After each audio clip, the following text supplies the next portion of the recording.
Hi everyone, this is Erin with Erin Gabriella. How are you doing today? Bright and early in the morning.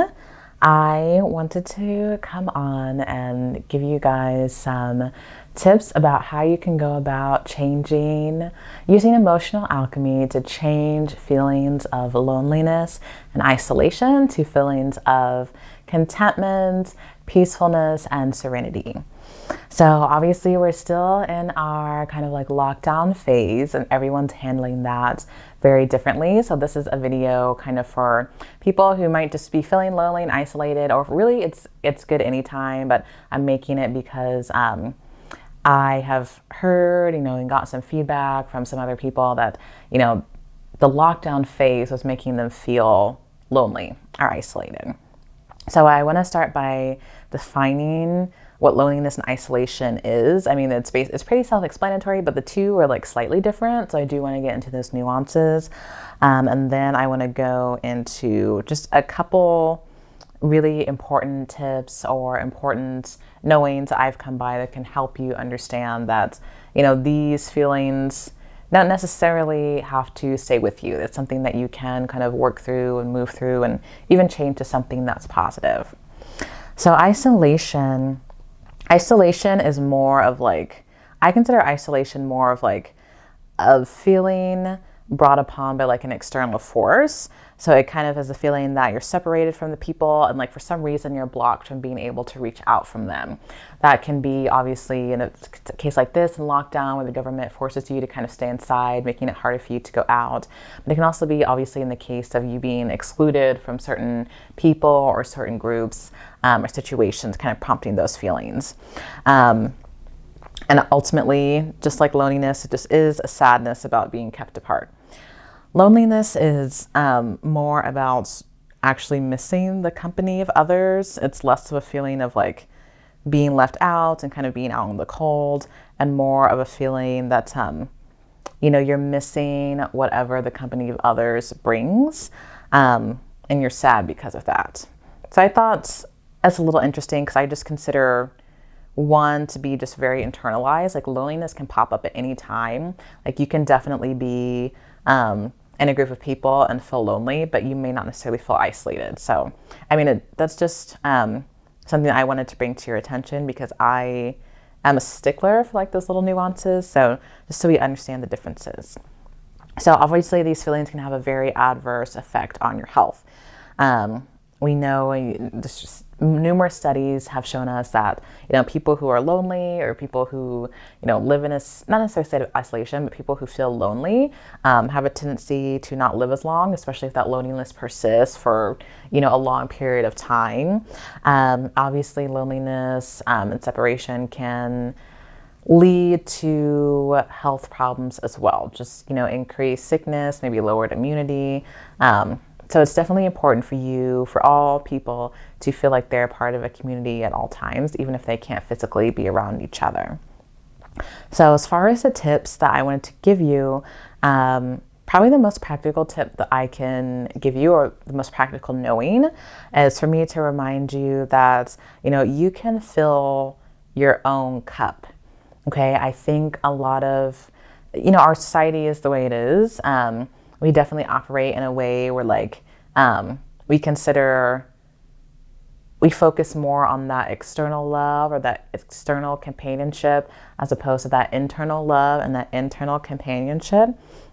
But ultimately, this is just a personal belief that I hold that I think is really great for this time, is that nobody really, you don't necessarily need anybody for anything. Like, I believe that, if you work on it, you can become a completely self-fulfilled, self-loving, self-actualized being and not necessarily like need kind of other people's validation or love in order to function as a full and whole being. Now, that does not mean that I am, poo-pooing anyone who cares about having human connections, because obviously we all care. It's very important. One of the things that we're here to learn in this life is how to work with and get along with others, and Sorry, my dog is kind of bumping the tripod there.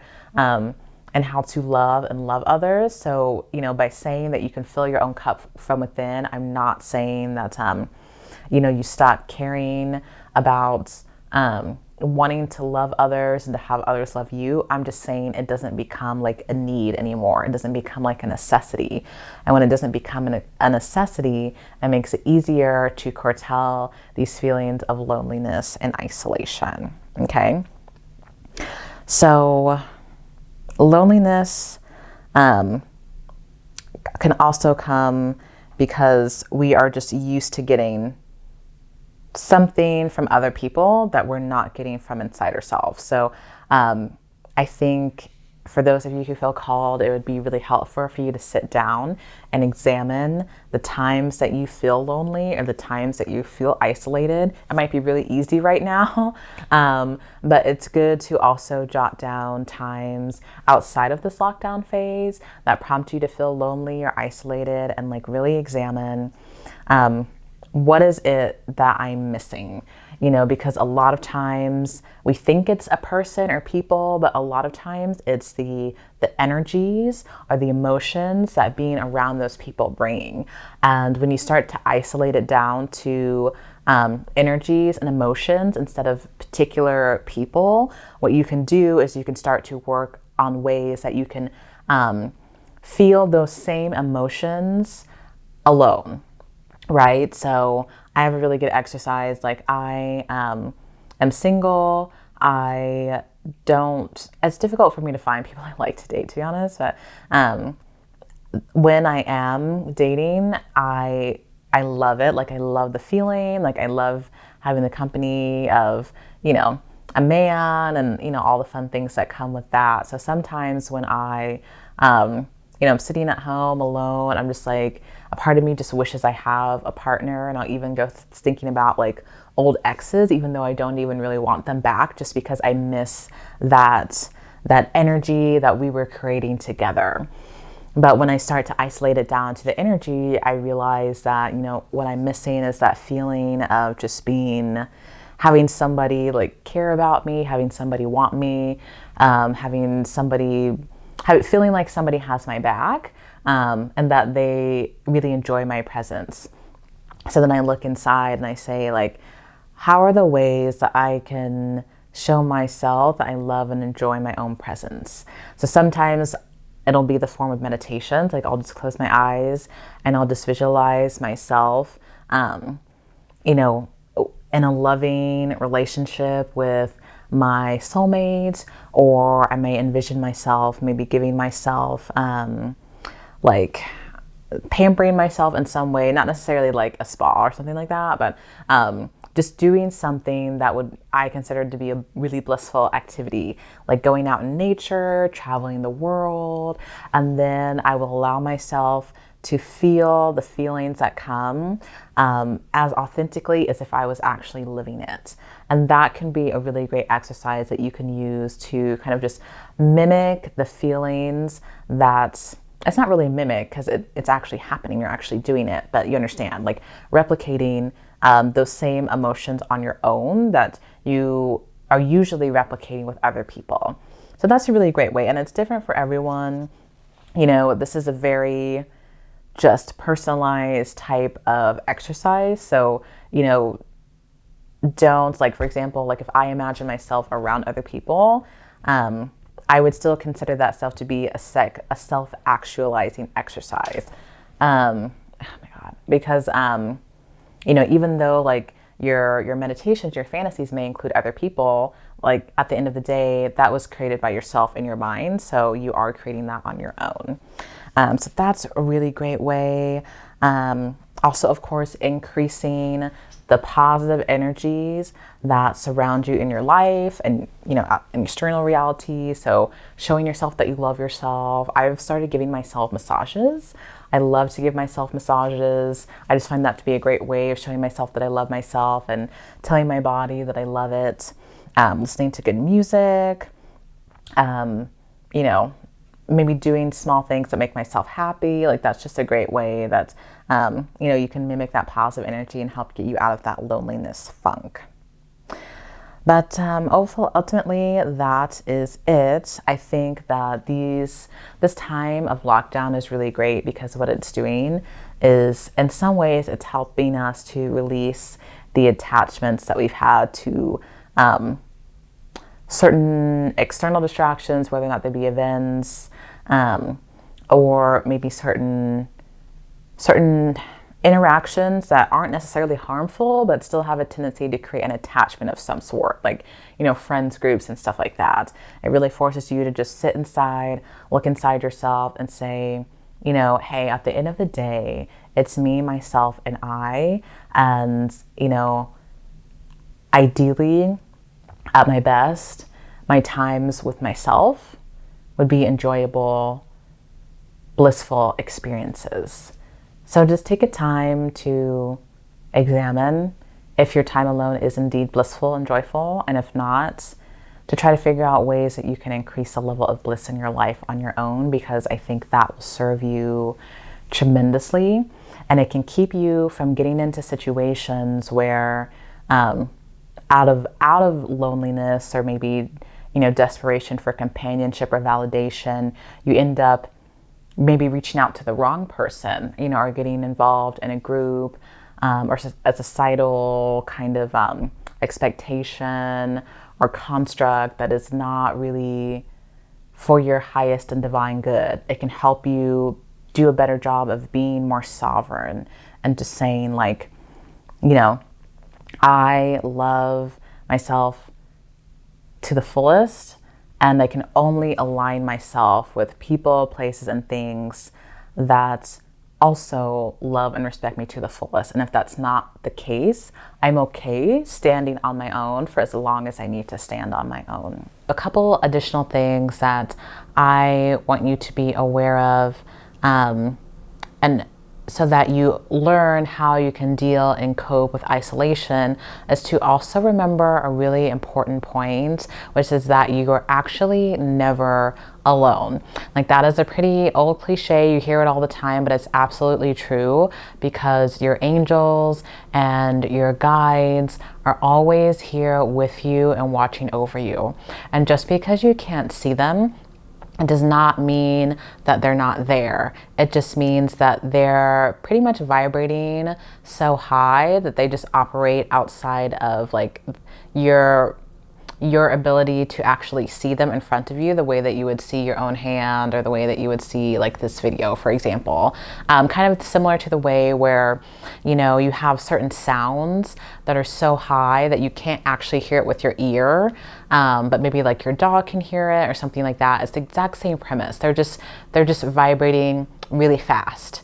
But that doesn't mean that they don't exist, and it doesn't mean that they're not here. So they did just,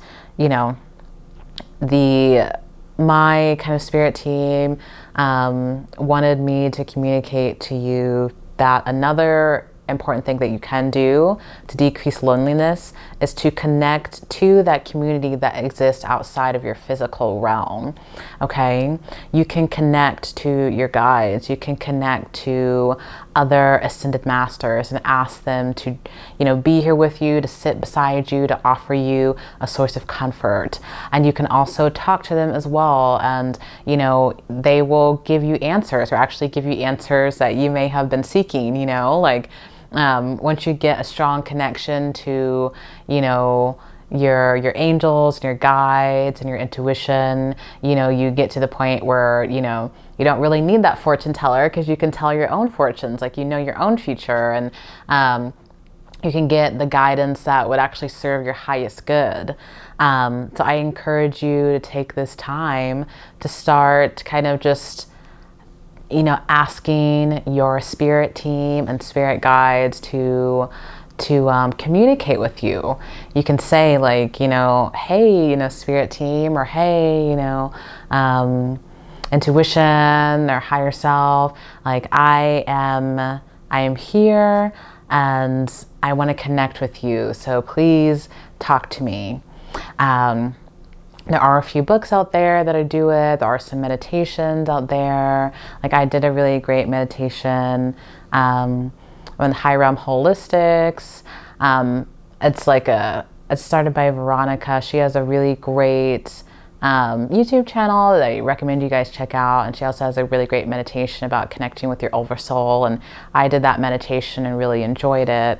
But there's just a million different ways that you can go about doing it. You could also just kind of sit around and, you know, ask the archangels to come to you as well. Because you have like your higher self or your intuition or your oversoul, which is unique to you, and then there's also archangels, and then there's also ascended masters, and then there's also like you know, different like ET structures, things like that. So each of these things are, you know, kind of their own unique space, but they are just a million different examples of the community that exists outside of, you know, this physical plane, that you can find ways to interact with in a way that's really beneficial for you. So yeah, I mean, I recommend that meditation if you really want to connect to your kind of inner guidance system and have a strong connection. Like Veronica's meditation is really great. I also just find on a personal level that asking like archangels to be here with me to protect me is really great as well. I think I have a tendency to call on like Archangel Uriel a lot because I really like him and his energy.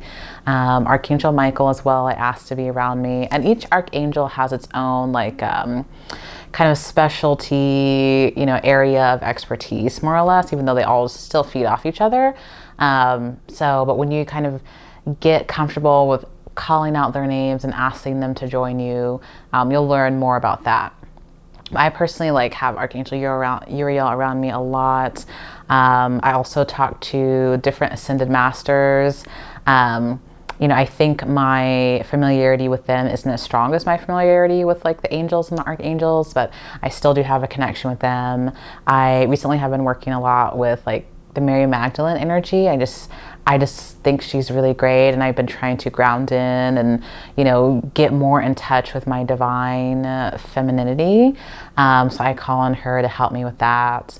And obviously, like the energy of Jesus is really amazing as well. I think that the Jesus and his energy is great for just chasing out darkness. So kind of like when you're in your darkest hour, when you're really struggling to kind of just shake off some kind of dark energy, just asking like Jesus to be here with you and to kind of help you and to fortify you, to me is like it instantly fixes the issue. I've had multiple occasions when people were trying to, well, you know, entities are trying to kind of psychically attack me. Where I just asked Jesus to be here with me, and as soon as I like asked him to be here, like his energy, I just felt this beautiful energy, and like all the darkness I was feeling just kind of like disappeared. So that's a really amazing energy as well. But you know, those are the ones that I work with, but there's so many different ones. You know, you can reach out to ETs. I don't have a ton of familiarity with that. But there's just so many. Just make sure that you're calling on beings that are positively oriented and that have your highest interest in mind, because you don't want to accidentally be calling in something that's not very good for you. But if you specify specifically that you only want to interact with beings that serve your highest good, then that is a really easy way to kind of mitigate that risk. So just know that. Also know again that one last point is that in addition to all of the kind of beings that exist outside of our plane of existence that are here guiding you, holding you, that you can build relationship and community with, there's also the collective consciousness as well. So you can kind of tap into those energy streams and start connecting with people on an energetic level, even though they're not physically near you. So that's something that is a little bit more advanced, you know, and maybe I'll try to get to that a little bit later. Something that I'm learning how to do now, so I don't have like the best instruction manual to provide you yet, but once I've perfected it, I will definitely come back and tell you about that. But that is really kind of what I wanted to add. Thank you so much. My name is Erin with Erin Gabriella. If you like my content, please subscribe because you don't want to miss out on any of any more videos that I do. And I am looking to build my followers because I just started my channel very recently. Definitely check out my website, eringabriella.com. Get on my mailing list. You'll receive exclusive content as well as a coupon to my store once it launches. And is there anything else? Yeah, those are probably the only two things for right now. Check me out on Facebook, Instagram, and share with anyone who you think would be helped by this. Thanks so much.